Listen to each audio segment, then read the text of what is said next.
Bristol Community College, Mathematics with Dan Avedikian, Math 131, Elements of College Mathematics, Section 10.1, Problem 3.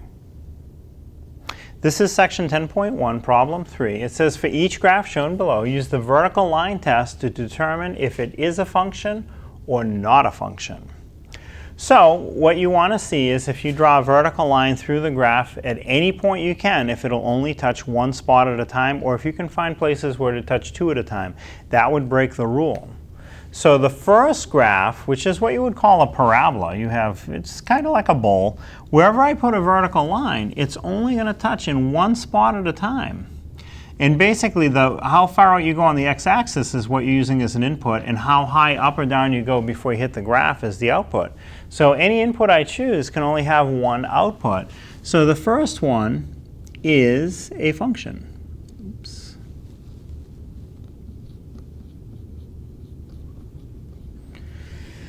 Now, as I go over one to the right, there are many places where I can put a vertical line where I would hit more than one spot at a time. So that breaks the vertical line test, breaks the rule. So if I put in a value for x that's a little to the right of the origin, there are three different possible outputs I could get. So you break the rule. So that second graph that looks kind of like a big S is not a function. It is a type of graph, but it's not a function. Now, as I go back down and to the left, I have a graph that looks like kind of three triangles together, a little bit of a zigzag. Wherever I put a vertical line, it will only cross that graph in one spot at a time.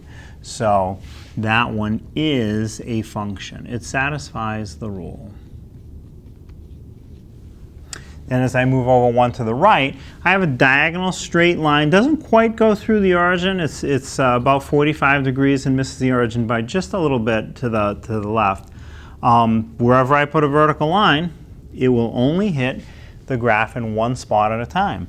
So this one also is a function.